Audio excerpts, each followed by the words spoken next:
এই 18টা বছর ক্ষমতার বাইরে এই নাটোরের মানুষ নির্যাতিত। আপনারা, আমি এই কথাগুলো বলার আগে আমি আর একটু পলিটিক্যাল কথা বলতে চাই। সাংবাদিক ভাইয়ের এখানে আছেন, আপনারা জানেন আমি আপনার নাটোরের ভাইয়ের এখানে আছেন, আমি আপনাদের উদ্দেশ্যে আমার হাতে আধা ঘন্টার বেশি টাইম আছে, অনেক কথা আছে, আমি কথাগুলো আজকে বলতে চাই। আপনারা শুনতে চান তো নাকি? কারণ এই 15 বছরে অনেক কথা জমে আছে, নাটোরের মানুষের সামনে এই কথাগুলো বলা দরকার।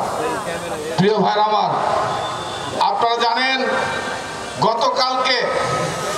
গতকালকে ত্রিপুরায় বাংলাদেশের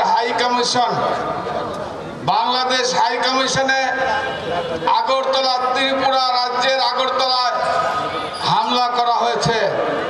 সেখানে বাংলাদেশের পতাকাকে ভুলুণ্ঠিত করা হয়েছে, পতাকাকে আগুন দিয়ে পুড়িয়ে দেওয়া হয়েছে, হাই কমিশন ভেঙে দেওয়া হয়েছে।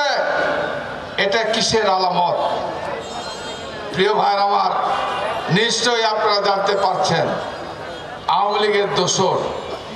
আজকে বাংলাদেশে হিন্দু, মুসলমান, বৌদ্ধ, খ্রিস্টান আমরা শত শত বছর আমরা একসঙ্গে জীবন যাপন করছি। এখানে নাটোরের হিন্দু ভাইরা আছেন। নাটোর হিন্দু অধ্যুষিত এলাকা, রাজা মহারাজা রানী ভবানীর এই নাটোরের আমাদের বাপ দাদারা যুগ যুগ ধরে একসঙ্গে আমরা অবস্থান করছি। যখনই কোনো দুর্যোগ এসছে, যখনই কোনো সংকট এসছে, মুসলমান ভাইরা আমরা সবাই মিলে হিন্দু ভাইদের পাশে গিয়ে দাঁড়িয়েছি। হিন্দু ভাইরা যখনই মুসলমানদের বিপদ হয়েছে, হিন্দু ভাইরা মুসলমানদের পাশে এসে দাঁড়িয়েছে। কিন্তু আজকে গতকালকে যে ঘটনা পার্শ্ববর্তী রাষ্ট্র ঘটিয়েছে, এটা অত্যন্ত দুঃখজনক, ন্যাক্কারজনক। আমরা এই ঘটনার প্রতিবাদ জানাই, কারণ বাংলাদেশের মানুষ 1971 সালে স্বাধীনতা যুদ্ধ করে এদেশের 30 লক্ষ মা বোনদের রক্তের বিনিময়ে বাংলাদেশের স্বাধীনতা আমরা অর্জন করেছি।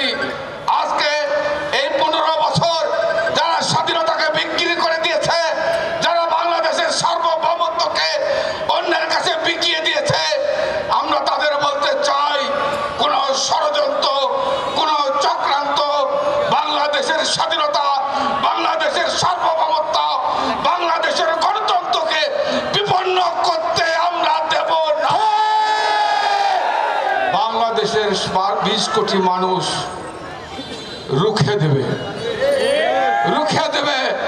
আমি তাই বলতে চাই, আমি অন্তর্বর্তীকালীন সরকারের কাছে আমাদের আহ্বান, আমাদের নেতা তারেক রহমান বারবার বলছেন, আমাদের পার্টির মহাসচিব মির্জা আলমগীর সাহেব বারবার বলছেন, অতি সত্বর নির্বাচন দিয়ে বাংলাদেশের জনগণের ক্ষমতা, গণতন্ত্র, মানুষের অধিকার, ভোটের অধিকার, যে ভোটের অধিকারের জন্য বাংলাদেশের মানুষ 15.5 বছর সংগ্রাম করছে, আন্দোলন করছে, সেই ভোট, সে জনগণের ভোট মানুষের কাছে ফিরিয়ে দিয়ে, ভোট দিয়ে একটা নির্বাচিত সরকারের হাতে আপনারা ক্ষমতা দিয়ে দিন।